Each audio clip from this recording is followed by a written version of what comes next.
ಮತ್ತು JDSನವರ ಈ ಕಾನ್ಸ್ಪಿರಸಿಗೆ ಎದುರ್ಕೊಳ್ಳಲ್ಲ ನಾನು ಯಾವತ್ತೂ ಕೂಡ. ಇವ್ರ ಸಂಚು, ಒಳ ಸಂಚು, ರಾಜಭವನ ದುರುಪಯೋಗ, ದುರ್ಬಳಕೆ, ಇದಕ್ಕೆಲ್ಲ ಎದುರ್ಕೊಳ್ಳಲ್ಲ ನಾನು.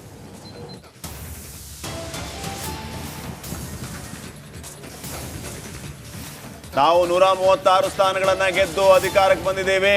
ಬಿಜೆಪಿ ಆಪರೇಷನ್ ಕಮಲಕ್ಕೆ ಯತ್ನ ಮಾಡಿದೆ. ಸಿದ್ದರಾಮಯ್ಯ ಅವರು ಮತ್ತೆ ವಾಗ್ದಾಳಿಯನ್ನ ಮುಂದುವರಿಸಿದ್ದಾರೆ. ನಮ್ಮ MLAಗಳನ್ನ ಕೊಂಡ್ಕೊಳ್ಳೋದಕ್ಕೆ ಭಾರಿ ಪ್ರಯತ್ನ ಬಿಜೆಪಿಯಿಂದ ಆಗಿದೆ, ಆದರೆ ನಮ್ಮ ಶಾಸಕರು ದುಡ್ಡಿನ ಆಸೆಗೆ ಬಿದ್ದಿಲ್ಲ. ನಾವು 136 ಸ್ಥಾನ ಗೆದ್ದಿದ್ದೀವ್ರಿ. ಬೇರೆಯವ್ರ ತರ ದುಡ್ಡು ಕೊಟ್ಟು ಶಾಸಕರನ್ನ ಖರೀದಿ ಮಾಡುವ ಕೆಲಸವನ್ನ ಮಾಡಿಲ್ಲ. ಬಿಜೆಪಿ ಆಪರೇಷನ್ ಮಾಡೋದಕ್ಕೆ ಭಾರಿ ಪ್ರಯತ್ನ ಮಾಡ್ತು, ಆದರೆ ನಮ್ಮ MLAಗಳು ದುಡ್ಡಿಗೆ ಬಿಕ್ರಿ ಆಗೋರಲ್ಲ. ಇದು CM ಸಿದ್ದರಾಮಯ್ಯ ಅವರ ಮಾತು. ಬಿಜೆಪಿಯ ವಿರುದ್ಧ ಮತ್ತೆ ಯಥಾವತ್ ತಮ್ಮ ವಾಗ್ದಾಳಿಯನ್ನ ಮುಂದುವರೆಸಿದ್ದಾರೆ. ಇಡೀ ದೇಶದಲ್ಲಿ ಮಾಡಿದ ರೀತಿಯಲ್ಲೇ ಕರ್ನಾಟಕದಲ್ಲೂ ಕೂಡ ಕಾಂಗ್ರೆಸ್ ಸರ್ಕಾರವನ್ನು ಅಲುಗಾಡಿಸಬೇಕು, ಕಪ್ಪು ಮಸಿ ಬೆಳೀಬೇಕು, ನಮ್ಮ ಸರ್ಕಾರಕ್ಕೆ ಕೆಟ್ಟ ಹೆಸರು ತರಬೇಕು ಅಂತೇಳಿ ಪ್ರಯತ್ನಗಳನ್ನು ಮಾಡ್ತಾ ಇದ್ದಾರೆ, ಸಂಚುಗಳನ್ನು ಮಾಡ್ತಾ ಇದ್ದಾರೆ.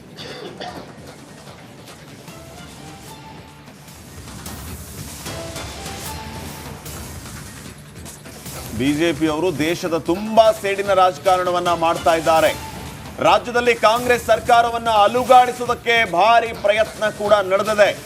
ನಮ್ಮ ಸರ್ಕಾರಕ್ಕೆ ಕೆಟ್ಟ ಹೆಸರು ತರೋದಕ್ಕೆ ಸಂಚು ಮಾಡ್ತಾ ಇದ್ದಾರೆ. ಕಾಂಗ್ರೆಸ್ಗೆ ಕಪ್ಪು ಚುಕ್ಕೆ ತರುವಂತಹ ಕೆಲಸವನ್ನ ಬಿಜೆಪಿ JDSನವರು ಮಾಡ್ತಾ ಇದ್ದಾರೆ. ಈ ರೀತಿಯ ಸೇಡಿನ ರಾಜಕಾರಣ ಕೇವಲ ನಮ್ಮ ರಾಜ್ಯದಲ್ಲಿ ಮಾತ್ರ ಅಲ್ಲ, ಇಡೀ ದೇಶದಲ್ಲಿ ಇವರು ಎಲ್ಲೆಲ್ಲಿ ಕಾಂಗ್ರೆಸ್ ಸರ್ಕಾರ ಇದೆ ಅಲ್ಲಲ್ಲಿ ಮಾಡ್ತಾ ಇದ್ದಾರೆ. ಆದರೆ ಅವರದ್ದು ವ್ಯರ್ಥ ಪ್ರಯತ್ನ ಅಂತ ಸಿದ್ದರಾಮಯ್ಯ JDS ಮತ್ತು ಬಿಜೆಪಿಯ ವಿರುದ್ಧ ಹರಿಹಾಯ್ದಿದ್ದಾರೆ. ಇಡೀ ದೇಶದಲ್ಲಿ ಮಾಡಿದ ರೀತಿಯಲ್ಲೇ ಕರ್ನಾಟಕದಲ್ಲೂ ಕೂಡ ಕಾಂಗ್ರೆಸ್ ಸರ್ಕಾರವನ್ನು ಅಲುಗಾಡಿಸಬೇಕು, ಕಪ್ಪು ಮಸಿ ಬೆಳೀಬೇಕು, ನಮ್ಮ ಸರ್ಕಾರಕ್ಕೆ ಕೆಟ್ಟ ಹೆಸರು ತರಬೇಕು ಅಂತೇಳಿ ಪ್ರಯತ್ನಗಳನ್ನು ಮಾಡ್ತಾ ಇದ್ದಾರೆ, ಸಂಚುಗಳನ್ನು ಮಾಡ್ತಾ ಇದ್ದಾರೆ. Both BJP and JDS,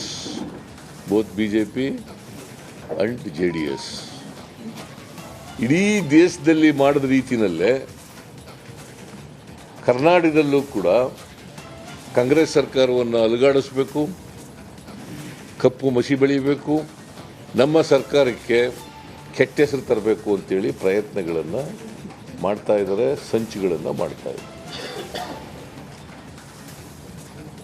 both BJP and JDS,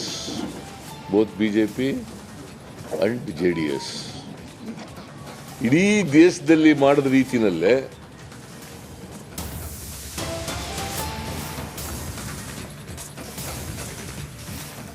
ರಾಜೀನಾಮೆ ಬಗ್ಗೆ ಕೇಳಲ್ಲ ಅಂತ ಕುಮಾರಸ್ವಾಮಿ ಅವರಿಗೂ ಟಾಂಗ್ ಕೊಟ್ಟಿದ್ದಾರೆ. ಕಾರಣ HD ಕುಮಾರಸ್ವಾಮಿ ಅವರು ರಾಜೀನಾಮೆಯನ್ನ ಕೊಟ್ಟಿದ್ರಾ ಅಂತ ಸಿದ್ದರಾಮಯ್ಯ ಅವರು ಪ್ರಶ್ನೆಯನ್ನ ಮಾಡಿದ್ದಾರೆ. ಮೊದಲು ಅವರು ರಾಜೀನಾಮೆಯನ್ನ ಕೊಡಲಿ, ನಂತರ ನಮ್ಮ ಬಗ್ಗೆ ಕೇಳಿ, ಏನ್ ನೈತಿಕತೆ ಇದೆ ಅವ್ರ ಬಗ್ಗೆ ಮಾತಾಡೋದಕ್ಕೆ, ಅದರ ಬಗ್ಗೆ ಅಂತ ಅವರು ಮಾತಾಡಿರೋದು. ಇದೇ ಸಂದರ್ಭದಲ್ಲಿ ರಾಜೀನಾಮೆ ವಿಚಾರ ಪ್ರಸ್ತಾಪ ಆದಾಗ ಕೇಂದ್ರ ಸಚಿವ ಕುಮಾರಸ್ವಾಮಿ ಅವರ ವಿರುದ್ಧ ಈ ರೀತಿ ಹರಿಹಾಯ್ದಿದ್ದಾರೆ. ಇಟ್ ಈಸ್ ಓನ್ಲಿ ಎಂಕ್ವೈರಿ ಮಾಡಿ ಅಂತ ಹೇಳಿರೋದು ಅಲ್ವಾ? ಎಂಕ್ವೈರಿ ಸ್ಟೇಜ್ನಲ್ಲೇ ರಾಜೀನಾಮೆ ಕೊಡಿ ಅಂತ ನೀನು ಕೇಳೋದು ಅಲ್ಲ, ನೀನು ಕೇಳ್ತಾ ಇದೀಯನೆಯ, ಮತ್ತೆ ನೀನು ಬಿಡು, ಅವ್ರಿಗೆ ಉತ್ತರ ಕೊಡ್ತೀನಿ ನಾನು, ಬಿಡು.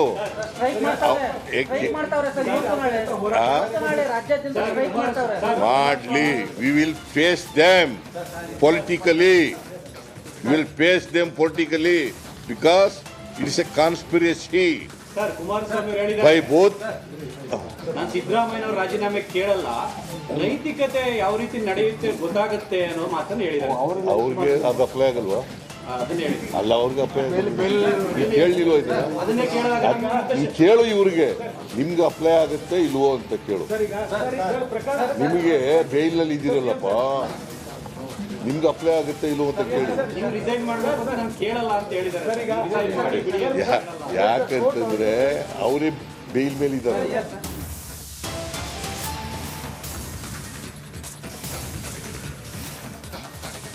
ಇನ್ನು ಕೋರ್ಟ್ನಲ್ಲಿ 17A ಮಾತ್ರ ಅನುಮತಿಯನ್ನ ಕೊಟ್ಟಿದ್ದಾರೆ. ಆದ್ರೆ ಪ್ರಾಸಿಕ್ಯೂಷನ್ಗೆ ಕೊಟ್ಟಿಲ್ಲ ಅಂತ ಸಿದ್ದರಾಮಯ್ಯ ಹೇಳ್ತಾ ಇದ್ರೆ ಜೊತೆಗೆ ನಾವೆಲ್ಲ ಸಿಎಂ ಸಿದ್ದರಾಮಯ್ಯ ಜೊತೆಗಿದ್ದೇವೆ, ಇದೆಲ್ಲ ಬಿಜೆಪಿ ಜೆಡಿಎಸ್ ಅವರ ಷಡ್ಯಂತ್ರ ಅಂತ ಈಗಾಗಲೇ ಸಿಎಂ ಸಿದ್ದರಾಮಯ್ಯವರ ಪರವಾಗಿ ಒಂದಿಷ್ಟು ನಾಯಕರು ಮಾತಾಡುವುದರ ಜೊತೆಗೆ DK ಶಿವಕುಮಾರ್ ಅವರು ಕೂಡ ಅದನ್ನೇ ಹೇಳ್ತಾ ಇದ್ದಾರೆ. ನಾವು ಯಾವುದು ಷಡ್ಯಂತ್ರ ಕೂಡ ಜಗ್ಗಲ್ಲ ಬಗ್ಗಲ್ಲ. ಇದು ಉಪಮುಖ್ಯಮಂತ್ರಿ DK ಶಿವಕುಮಾರ್ ಅವರು ಸಿಎಂ ಸಿದ್ದರಾಮಯ್ಯವರ ಪರವಾಗಿ ಬ್ಯಾಟ್ ಬೀಸಿದ್ದಾರೆ. ಬನ್ನಿ ಹಾಗಾದ್ರೆ DK ಶಿವಕುಮಾರ್ ಏನ್ ಹೇಳಿದ್ದಾರೆ ಕೇಳಿ.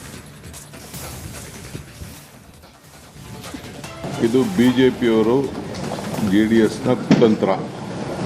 ಆ ಕುತಂತ್ರಕ್ಕೆ ನಮ್ಮ ಪಕ್ಷ ನಮ್ಮ ಸರ್ಕಾರ ಜಗ್ಗುವುದಿಲ್ಲ ಬಗ್ಗುವುದೂ ಇಲ್ಲ. ಇಡೀ ಪಕ್ಷ ಮತ್ತು ಸರ್ಕಾರ ಮುಖ್ಯಮಂತ್ರಿಗಳ ಜೊತೆ ನಿಂತ್ಕೊಳ್ತದೆ, ದೆಹಲಿಯಿಂದ ಹಿಡಿದು ಹಳ್ಳಿವರೆಗೂ ಕೂಡ. ಸೊ ಅದರಿಂದ ಯಾರ ಕನಸು ಯಾರ ಏನೇನು ಒತ್ತಡ ಅದು ಯಾವುದು ಕೂಡ ನಮ್ಮ ಪಕ್ಷ ಅಲ್ಲಿ ಸರ್ಕಾರದಲ್ಲಿ ಮಿಣದಿಲ್ಲ.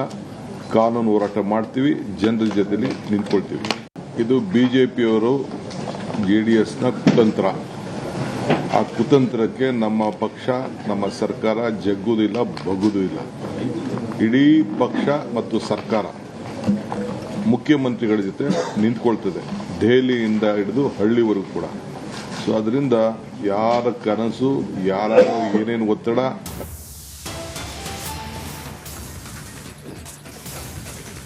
ಕೋರ್ಟಲ್ಲಿ 17A ಮಾತ್ರ ಅನುಮತಿಯನ್ನ ಕೊಟ್ಟಿದ್ದಾರೆ.